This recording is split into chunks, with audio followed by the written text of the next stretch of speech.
जय जय श्री राधे। श्रीमद्भागवत सप्तम स्कंद अथ तृतीयो अध्याय। हिरणाक्ष का वध होने पर हिरण्यकशिपु का अपनी माता और कुटुंबियों को समझाना।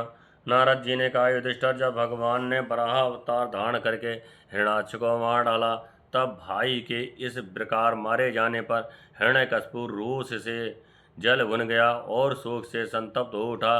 वह क्रोध से कांपता हुआ अपने दांतों से बार बार होंठ चबाने लगा। क्रोध से दहकती हुई आंखों की आग के धुएं से धूमिल हुए आकाश की ओर देखता हुआ वह कहने लगा। उस समय विकराल दानों, आग उगलने वाली उग्र दृष्टि और चढ़ी हुई भौहों के कारण उसका मुंह देखा न जाता था।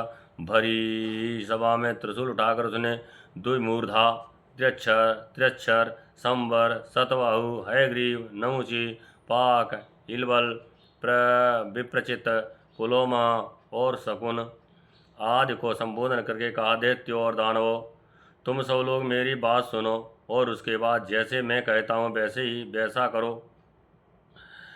तुम्हें यह ज्ञात है कि मेरे क्षुद्र शत्रुओं ने मेरे परम प्यारे और हितैषी भाई को विष्णु से मरवा डाला है। यद्यपि वह देवता और दैत्य दोनों के प्रति समान है, तथा दौड़ धूप और अनुनय विनय करके देवताओं ने उसे अपने पक्ष में कर लिया है। ये विष्णु पहले तो बड़ा शुद्ध और निष्पक्ष था, परंतु माया से वराह आदि रूप धारण करने लगा है और अपने स्वभाव से च्युत हो गया है। बच्चे की तरह जो उसकी सेवा करें उसी की ओर हो जाता है। उसका चित्त स्थिर नहीं है। अब मैं अपने इस शूल से उसका गला काट डालूंगा और उसके खून की धारा से अपने रुद्र प्रेमी भाई का तर्पण करूंगा। तब कहीं मेरे हृदय की पीड़ा शांत होगी। उस मायावी शत्रु के नष्ट होने पर, पेड़ की जड़ कट जाने पर डालियों की तरह सब देवता अपने आप सूख जाएंगे, क्योंकि उनका जीवन तो विष्णु ही है। इसलिए तुम लोग इसी समय पृथ्वी पर जाओ। आजकल वहाँ ब्राह्मण और क्षत्रियों की बहुत बढ़ती हो गई है। वहाँ जो लोग तपस्या, यज्ञ, स्वाध्याय, व्रत और दानादि शुभ कर्म कर रहे हो, उन सबको मार डालो।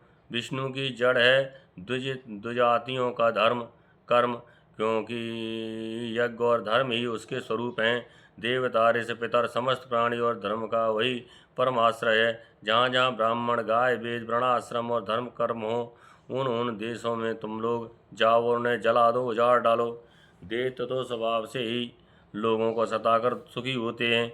दैत्यराज हिरण्यकशिपु की आज्ञा उन्होंने बड़े आदर से सिर झुकाकर स्वीकार की और उसी के अनुसार जनता का नाश करने के लिए करने लगे।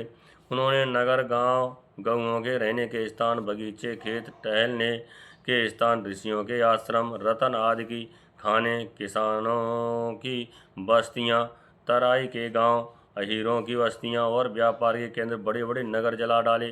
कुछ दैत्यों ने खोदने के शस्त्रों से बड़े बड़े पुल, परकोटे और नगर के फाटकों को तोड़ फोड़ डाला, और दूसरों ने कुल्हाड़ियों से फले फूले हरे भरे पेड़ काट डाले। कुछ दैत्यों ने जलती हुई लकड़ियों से लोगों के घर जला दिए।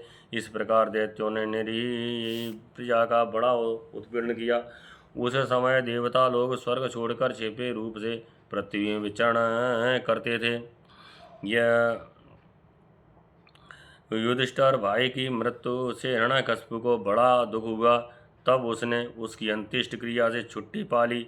तब शकुनी, संबर, धृष्ट, भूत संतापन, ब्रक, कालनाव, महानाव, हरिश्मश्रु और उत्कच अपने इन भतीजों को सांत्वना दी। उनकी माता रूषाभानु को और अपनी माता दिति को देश काल के अनुसार मधुर वाणी से समझाते हुए कहा।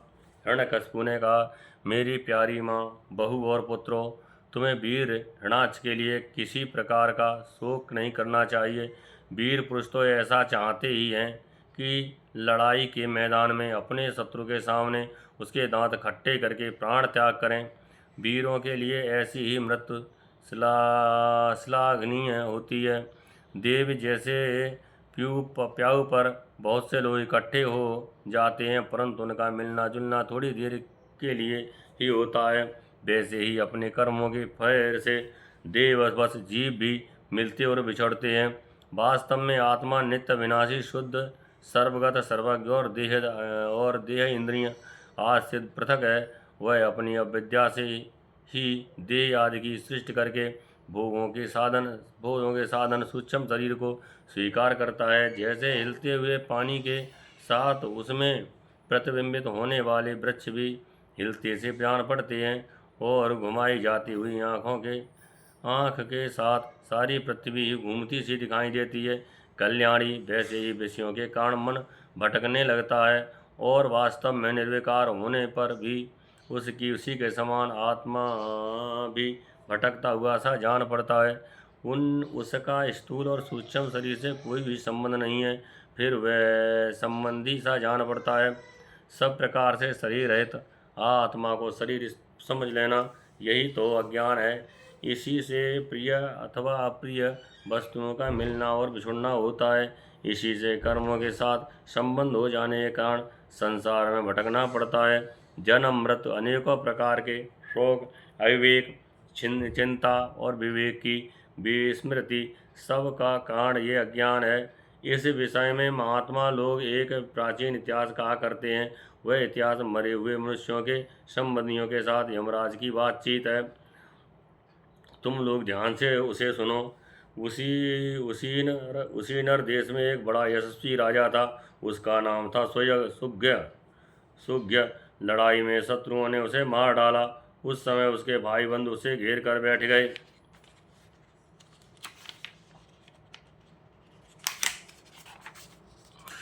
उसका जड़ाऊ कवच छिन्न भिन्न हो गया था। गहने और मालाएं तहस नहस हो गई थी। बाणों की मार से कलेजा फट गया था। शरीर खून से लथपथ था। बाल बिखर गए थे। आंखें धस गई थीं। क्रोध के मारे दांतों से उसके होंठ दबे हुए थे। कमल के समान मुख धूल से ढक गया था। युद्ध में उसके शस्त्र और बाहें कट गई थीं। रानियों को देववश अपने पतिदेव उसी नरेश की यह दशा देखकर बड़ा दुख हुआ। वे हे हा नाथ, हम अभागिन ने तो बेमौत मारी गई। यूँ कहकर बार बार जोर से छाती पीटती हुई अपने स्वामी के चरणों के पास गिर पड़ी। वे जोर जोर से इतना रोने लगीं कि उनके कुछ कुमकुम से मिलकर बहते हुए लाल लाल आंसुओं ने प्रियतम के पाद पद्म पखार दिए। उनके केश और गहने इधर उधर बिखर गए। वे करुण क्रंदन के साथ विलाप कर रही थीं, जिसे सुनकर मनुष्यों के हृदय में शोक का संचार हो जाता है। हाय विधाता, बड़ा क्रूर है। स्वामिन, ऋषि ने आज आपको हमारी आँखों से ओझल कर दिया। पहले तो आप समस्त देशवासियों के जीवन दाता थे, अब उसी ने आपको ऐसा बना दिया कि आप हमारा शोक बढ़ा रहे हैं। पतिदेव, आप हमसे बड़ा प्रेम करते थे, हमारी थोड़ी सी इस सेवा को भी बड़ी करके मानते थे। हाय, अब आपके बिना हम कैसे रह सकेंगी। हम आपके चरणों की चेरी हैं वीरवर। आप जहाँ जा रहे हैं वहीं चलने की हमें भी आज्ञा दीजिए। वे अपने पति की लाश पकड़कर इसी प्रकार विलाप करती रहीं। उस मुर्दे को वहाँ से दाह के लिए जाने देने की उनकी इच्छा नहीं होती थी। इतने में ही सूर्यास्त हो गया। उस समय उसी नर राजा के संबंधियों ने जो विलाप किया था, उसे सुनकर वहाँ स्वयं यमराज बालक के वेश में आए और उन्होंने उन लोगों से कहा। यमराज बोले, बड़े आश्चर्य की बात है, ये लोग तो मुझसे सयाने हैं, बराबर लोगों को मारना जीना देखते हैं, फिर भी इतने मूढ़ हो रहे हैं। अरे, ये मनुष्य जहाँ से आया था वहीं चला गया। इन लोगों को भी एक न एक दिन वहीं जाना है। फिर झूठ मूठ ये लोग इतना शोक क्यों करते हैं। हम तो तुमसे लाख गुने अच्छे हैं, परम धन्य हैं, क्योंकि हमारे माँ बाप ने हमें छोड़ दिया है। हमारे शरीर में पर्याप्त बल भी नहीं है, फिर भी हमें कोई चिंता नहीं है। भेड़िए आदि हिंसक जंतु हमारा बाल भी बांका नहीं कर पाते। जिसने गर्भ में रक्षा की थी, वही इस जीवन में भी हमारी रक्षा करता रहता है। देवियों, जो अविनाशी ईश्वर अपनी मौज से इस जगत को बनाता है, रखता है और बिगाड़ देता है, उस प्रभु का यह एक खिलौना मात्र है। वह इस चराचर जगत को दंड या पुरस्कार देने में समर्थ है। भाग्य अनुकूल हो तो रास्ते में गिरी हुई वस्तु भी ज्यों की त्यों पड़ी रहती है, परंतु भाग्य के प्रतिकूल होने पर घर के भीतर तिजोरी में रखी हुई वस्तु भी खो जाती है। जीव बिना किसी सहारे के देव की दया दृष्टि से जंगल में भी बहुत दिनों तक जीवित रहता है, परंतु देव के विपरीत होने पर घर में सुरक्षित रहने पर भी मर जाता है। रानियों, सभी प्राणियों की मृत्यु अपने पूर्व जन्मों की कर्म वासना के अनुसार समय पर होती है और उसी के अनुसार उनका जन्म भी होता है, परंतु आत्मा शरीर से अत्यंत भिन्न है, इसलिए वह उसमें रहने पर भी उनके जन्म मृत्यु आदि धर्मों से अछूता ही रहता है। जैसे मनुष्य अपने मकान को अपने से अलग और मिट्टी का समझता है, वैसे ही ये शरीर भी अलग और मिट्टी का है। मोह बस वह इसे अपना समझ बैठता है। जैसे बुलबुले आदि पानी के विकार, घड़े आदि मिट्टी के विकार और गहने आदि स्वर्ण के विकार समय पर बनते हैं और रूपांतरित होते हैं तथा नष्ट हो जाते हैं, वैसे ही इन्हीं तीनों के विकार से बना हुआ ये शरीर भी समय पर बिगड़ जाता है।